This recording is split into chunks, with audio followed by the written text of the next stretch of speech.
Welcome back everyone, I'm Philip here from BlackBull Markets, hope you're all doing well. Interesting week of trading. NFP is coming up towards the end of the week, so we're looking at the USD pairs, obviously Euro USD right behind me, one of the most traded pairs during this event, also looking at gold and Gbp Usd as well. Also we'll be discussing a little bit about what NFP is and why traders look at using it so much and why it's such a big anticipated event in the Forex market. Alright, so if you guys are interested in learning more, make sure to stick all the way through to the end of the video to really see what we're looking at and to stick with us and while we discuss the markets behind us. Also, before we do dive into this video, guys, make sure to smash that like button, subscribe to the channel if you guys are interested in learning more about Forex and improving your current trading skills. Also, once you've subscribed, comment down below, let us know you've subscribed, or even if you have any pairs you want us to look at for future videos, let us know down below in the comments and we'll be happy to get to those pairs as well. Now, without further ado, let's have a look at the charts and see what we have. Obviously, first of all, Euro USD, this is their daily term time frame. Now, what we're sitting on, we kind of rejected this weekly support. So we've been looking at the zone for quite a while. If you guys have followed our videos previously, you saw right back here, start of May 2020, and obviously almost a year later, we can start to see, rejecting this market, rejecting this, pushing further up, using that support to push further high. And obviously a weekly term time frame, we're not really going to be looking for weekly entries unless you're a sort of a very long position holder. But for us normal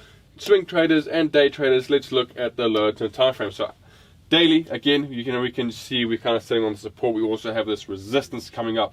We'll talk about this zone. I want to talk about this sort of resistance zone right over here. Now, when I look at support / resistance areas, okay, I don't really look at these extremities. I look at where the market has stuck to most, where there's a lot of rejection, where the most of the rejection is sitting at, and that we can see clearly is right between sort of this band right over here. So this is the majority rejection zone, okay? So I'll show you guys why, how we can use that later on, but I just want to show you guys so we can see most of the rejection has come here. We've seen previous support rejecting on that zone. So this is really the stronger zone. These, they're kind of outliers. We tend to see the market try and break past these zones, but nothing really happens. Now, a difference from this zone to this zone up over here, we saw strong rejections around here where we saw this is an extremity. If we look to the left, nothing there, and we saw this one, obviously there's nothing really else that correlates with it, but these two hold strong together. So that's kind of a little bit of a difference. We do also have the internal support resistance zones playing out as well, obviously, so that could also factor in. But looking at this on, these two extremities, they don't really matter for me too much. We have seen a bit of rejection on it recently, but not really enough to give us that boost to push the market past that support zone, okay? So there's not really a lot of selling power. The selling power generally will start to kick in once we really reach deep into these consolidation zones, okay? Now that we know that, what we're currently seeing, we saw the market, break out of this internal, we'll look in the lower term time frames, but this is most likely consolidation zone as well, and we could now start to look for potential targets. I've got it here roughly about the 1.126 100 mark zone, nice psychological levels where the market could push into. It's probably just a little bit lower, because my drawing skills aren't that great. So probably just a little bit lower. Maybe we can look at 1.12000, nice psychological, little bigger psychological number. So that's kind of where we could really look for this market to reject on. So obviously we're between two zones. So let's have a pop over to the lower term time frame to see what we possibly could have. So I'm going to look here at the 40 term time frame, zoom out a bit, and we can start to see this consolidation zone play out really nicely. Okay, let's get this little zone out. We can see here, we saw resistance, obviously support, sorry. So I'll draw it from here. We can see it actually matches up quite nicely, and then we can pull it a little bit further to the left. Okay, so I'll show you guys how I use my zone. So obviously now we can see there's a high. All right, so I'm not going to use this one too much. I'm going to pull my zone down just a little bit more so we can match up with this high and also with those wicks right over there. So this looks like a very nice clean top resistance that's been broken, and I can start maybe looking at using support. What I'm going to do is I'm just going to pop a line right over here so we have a target zone for moves to the upside. So I'm just going to pop it right over here. Let me get this line out and I'll just pop it right over there. Okay, so that's kind of our target zone we could potentially be looking to push into. Okay, zoom it back in again. All right, so we can see really, like I said, stuck between two zones. Let's have a look at the hourly turn time frame to see what we could maybe look for. Okay, I'll probably zoom in just a little bit more, just to make the candlesticks a little bit clearer. Okay, so we saw this breakout. We had a bit of a rejection, break-in retest, so a nice push up. We had this unfortunate massive candle to the upside, which didn't really give us a nice a zone to enter. It didn't really give us a nice stop loss size. Okay, it's a pretty large stop loss size considering, you know, where our target's going to be. If we have a look here, you know, it's reasonable, but I would say it's about, you know, it's just about 1-to-1, maybe just over 1-to-1. So not really a trade we'd be looking to take, okay, because obviously the bigger our stop losses are, the smaller our lots have to be, and the less profit, you know, the more the market has to move before we can make a significant amount of profit, right? So our objective is to keep our stop losses nice and tight and our take profits nice and wide. All right, so we want, personally for me, I want at least a 3-to-1 risk reward ratio. So every time I lose, for example, $1, and every time I win, I win, for example, $3. Okay, that helps me really keep my, you know, myself in the profit zone where I can have, you know, I'm sitting at about 50% accuracy. So that percent can really drop down to low percent. I can be sitting here at 34% accuracy and still be making money with a 3-to-1 risk reward ratio. Okay, so I would just like to use that, and I don't really like these 1-to-1 risk reward ratio trades. So let's have a look to see what we could potentially be looking for. There was a bit of an entry here. Okay, there was a slight break-in retest entry here for you shorter term traders, maybe on the 30-minute time frame, where we saw the market come back above the zone where it was a nice little entry push further higher. Would have been quite nice, but currently right now, you know, for us trading here on the hourly and, you know, and up as well, you know, I'm sure the hourly is very important for, you know, the hourly is very important for scalpers as well, for short-term traders, because it's a very strong confirmation, the hourly candle. Okay, so make sure you guys check out those high-term time frames. But currently for me, what I'm looking for, if we do not reach that zone right now, we could potentially look for the market to reject here and push further high. Now, the one thing we need to keep in mind with NFP, right? So let's have a little bit of explanation about NFP. This is the non-farm payroll. So this means all the new jobs that have been added onto the US, excluding obviously farming jobs, those sort of things. Okay, so the higher the number is, or higher the number is than expected, so that you guys will see there's an expected amount of jobs added, and if the number is higher than the expected amount of jobs, it tends to be good for the dollar. Okay, so we'll tend to see the dollar strengthen a bit. If it's bad, you know, we'll tend to see the dollar weaken a bit. All right, so well, if it's lower than expected rates, then we'll tend to see the dollar weaken a bit. Okay, so we can use that to our advantage. Now, personally, I don't like trading the event NFP because the liquidity tends to be quite low. We can make a separate video on exactly what NFP is. We'll do one for our short one for our Instagram, so go check out the Instagram channel, BlackBull Markets. It's just our Instagram. We'll make a short little video just to explain a couple of things, but I would be interested in making a nice YouTube video just to explain to you guys really what the issues are around trading NFP and, you know, how we can try and avoid those issues. But generally speaking, just for right now, liquidity tends to be low, so we can get slipped fairly easy taking trades on that news event. So personally for me, if I have a trade in, let's say for example, I took a trade back down here, for example, and the market's running well deep into profit, might take profits up there, and the news event comes out, I'm not really going to be too worried if the market, you know, whips around a little bit. I'm fine with that. But the issue is if I take a trade and the market sits here, might take profits up there, and obviously stop loss back down here. If the news announcement comes out now, I could have an issue of being stopped out, and the market could then continue to regular behavior and potentially run into profit. Now I've had an unnecessary stop out, and also because of the liquidity, I could actually get slipped as well, so I could potentially lose more than I initially wanted to on that trade. Okay, the other thing is obviously as well, this has happened to me the last time I traded NFP, I got slipped 32 pips, which is not that great, but you know, that's just the risk of trading in an ECN environment, you know, trading against, you know, with liquidity pools. The liquidity, if there's liquidity is low, we could potentially have an issue. So essentially what happened, I had an order.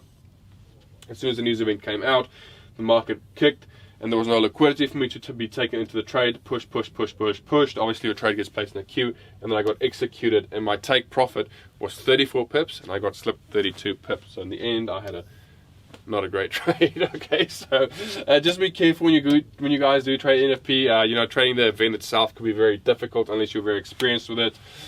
So if you're new to, you know, trading NFP, or if you want to get into it, just maybe sit back and watch a bit. Demo accounts won't really work with NFP because there's no liquidity on a demo account. Okay, so you can't experience that real live environment, which is also one thing why I think it's good to move on to a live account once you've tested your strategy, because there are things a live account teaches you that a demo account just cannot teach you. Okay, so that's the one option. Obviously, get back into the charts, back into the analysis. That's the one thing. If the market doesn't push down, you know, and it pushed all the way further to the upside, you know, we'll have to then start looking for potential rejections up to go further higher, or either push it back down to trade from zone A to zone B. Okay, pop over to gold. Gold, obviously, another nicely highly traded pair during NFP. We already start to see some beautiful structure on gold. I just want to have a quick look here. It does look like we might potentially you know, could start having a little channel right over here. So let's have a quick look to see if gold is playing out. Okay, so it's broken a channel, no channel there, which is unfortunate. I really love trading channels, but if it's not there, you know, there's no point. Okay, so gold, we also have on the high term time frames, we have the zone. This is the 4-hourly time frame on gold. So we have the zone. Now we do know as traders, we want to trade from, like I said, from zone A to zone B, right? So that's where we want to be trading as traders. This is where we're trading, right? Swing trader, day trader, scalper, very, very similar structures. Okay, we've got zones we trade to and from. This is a very fundamental thing you guys need to understand about trading. This is what we look for in the markets, because it gives us our targets and our stop losses. Okay, so if you're, let's say, for example, a swing trader, like a high term swing trader, obviously we've got zones we're trading from. This is all-time highs back up here. We spoke about that for a while. We've got a nice strong support coming up here. So obviously we've got zone to zone that we'll be trading from trading from top to bottom, and we also be, you know, using internal patterns to help us jump back on board. So let's have a look and see what's going on here. 4-hourly term time frame, we can see the market's pretty much halfway between these zones. So we're not going to go ahead and take a trade right over here, stop loss down below here, and take profit up here, right? It's just going to be silly. So what we're going to be doing, we're going to jump down to our lower term time frames. This is where looking at higher term and looking at lower term time frames really does help out. We're going to jump down to those, have a look at this internal structure and see how we can get back on board in this trade and potentially get a very nice solid trade out of this. Okay, so remember, NFP is not today but tomorrow, so this market could be a little bit uncertain, but there could still be potential trades coming out. Okay, we had an initial trade here. It's very nice. If you guys can't see, we had a bit of a head and shoulders. So we obviously at this low, gave us a massive wick to the upside. If we did miss this entry, we were provided with another second and potentially third entry, right? So we had this zone right over here. This is the entry right over here, zone re-entry. And then we obviously had this nice head and shoulders pattern play out. So there again is our second entry where the market could run back up again. Obviously right over here, if you took an entry over here, targets somewhere along the lines of over here, and then obviously now that we've taken this over here, nice head and shoulder structure, we do know we tend to break past the neckline and we can start looking at higher support / resistance zones. All right, so that's kind of a target we could be pushing to. That was a couple of trades we did take, but right now obviously the past doesn't help us. Now let's have a look to see what we could potentially be looking for. Now remember guys, as traders we need to look at both sides of the story. So whenever I do analysis, you guys will see I'll give a bias to the upside and a bias to the downside. Now as a trader, one of the things we need to understand as well, we're not here to be right or wrong. Okay, we're just here to follow what the market gives us. That's one very big important thing that I've learned over trading, you know, with trading for the past 6 years. I'm not here to say this is what the market's going to do. You know, the market will prove me wrong time and time again. So I'm just going to be here to say, okay, this is what the market gave me. How do I react on it? Okay, that's a very fundamental thing you guys need to understand as a trader. So right now, it's very nice and clean. We're seeing higher highs and higher lows. Okay, there's another higher high over here. So obviously what we're going to be looking for, we do know we've got a nice, we have a potential nice little uptrend. So right now we're looking for another higher low, and we can use this nice support / resistance zone for the market to do so. Obviously we're not going to just take on that big red candle. We're looking for confirmation for the market to push further high, either a engulfing candle, something, or even something along the lines of what we saw here. You know, any sort of rejection we can start looking for would be a good sign. Okay, but again, let's have a look at the other side of the picture. We can still also see the market come back down into the zone, reject, create a head and shoulders, and then push back down to this low right over here, right? These are the options. If we don't get a rejection and the market breaks below the zone, we have to change our strategy and adapt to what the market's given us and look for other options. Okay, the market is full of options. We just need to be aware of it. We should not be blindsided and, you know, stay focused on one bias. We have to just open our minds and open our eyes to see what the market gives us, okay, because we could miss potential trades if we're stubborn and hard-headed. Okay, so let's move on to the next pair. What we have, I want to be looking here at Gbp Usd. Last pair we'll be looking at, see what we have, what the market gives us. Already I'm seeing quite a messy chart. This is the 4-hourly term time frame. A daily term time frame, you know, fairly messy still. Why I say that is because we're sitting just below a resistance and we're sitting just above a support. I'm going to zoom in a bit to see if we can get a bit of clarity. Obviously, nice big downtrend. So we already are starting to see, okay, market could be starting to move back down, but looking at the weekly, we're also sitting on support. So Gbp Usd, I mean, you know, I don't want to force anything. There's nothing really on here that I'll be looking for. We'll look at the lower term time frames quick as well to see if we can have anything. So I'll pop it over to the hourly term time frame. You you know, really, it's a really messy chart. We've got some resistance coming up here. I would just perhaps use this structure right over here. You know, guys, I'm not going to force anything. I don't really think there is anything here. So I'll try and see if I can get some support to that resistance zones out. You know, pop it maybe down to the 30-minute time frame. 30-minute time frame looks okay. Now, guys, the one thing about trading and higher term time frames, lower term time frames, the higher we go on our time frames, obviously hourly, 4 hourly, daily, weekly, monthly, and so on, right? The less trades we'll get, but the higher quality those entries will be. Now it turns the other way. The lower time frames we go, the lower quality trades we'll get, but the more frequent signals we'll get. Okay, so just keep that in mind. So you guys obviously know this. If you trade in the 1 minute time frame, you get a ton of entries, but sometimes they're just not great entries, and the market just stops you out straight away. And then as we go higher, 5 minute, 15 minute, 30 minute, you know, obviously in these time frames, we also have to be really focused on, you know, what time it is, if the market's open, what market's open, what pair should I be trading during those open market sessions. And these really play into effect once you trade. You know, I would really say anything below the hourly term time frame. If you're really looking for day trades, looking to hold a position for anything like an hour or less, you know, you want to be trading during market events. If you want to look at holding a position for a day to maybe 2, 3+ days, obviously you can jump over to the high term time frames, and the time or the day doesn't really matter too much, okay, because we're not looking for volume, we're just looking for the market to eventually reach our position. Compared to a day trader or scalper, you know, you need that burst of volume to give you that profit that you need in the nice quick move that you need. But nonetheless, I see a little bit of pattern here. Now obviously, like I said, it's a messy chart, but we can see a bit of a sort of flag, you know, playing out right over here. So if we get a break below that, you know, shorter term targets we have, you know, coming up here. I've got a 1.31 thousand mark zone, so there's a small sort of structure. But personally for me, guys, I mean, I'm not really looking at anything here. It's a very messy chart. You know, you guys can see the traffic to the downside is messy. There's consolidation in the way. There's not clean moves or anything. Ideally, you know, when we want to start looking for clean moves or anything, you know, where we could even start to, I would say, consider structure, we can maybe look at above this high. We're still running into structure over here, or maybe breaks or these lows would be really nice. Below 1.29860 would be a good area for us to push down into. Zoom out a little bit more. You can see once we reach those lows, we're kind of, you know, into the weekly term time frame territory. But yeah, this market's just not very clean. I'm not expecting any clean moves of it. If it does move, obviously, like I said, we're not here to be wrong or right. We're just here to follow what the market gives us.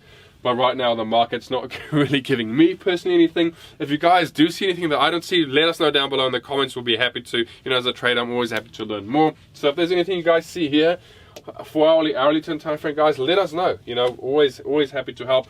It's good to see when traders are working together. We might have a bit of a channel playing out here. Nothing too clean. You guys can see it's not even playing out nicely with that. So really, Gbp Usd, nothing. I'm not going to waste any more time on that, guys. But that is it for the video. Hope you guys did enjoy it. Like I said, if you have any pairs you want to analyze, or if there's something that we might have missed that you saw, let us know down below in the comments. We'll be happy to get back to those or analyze your charts that you want us to analyze.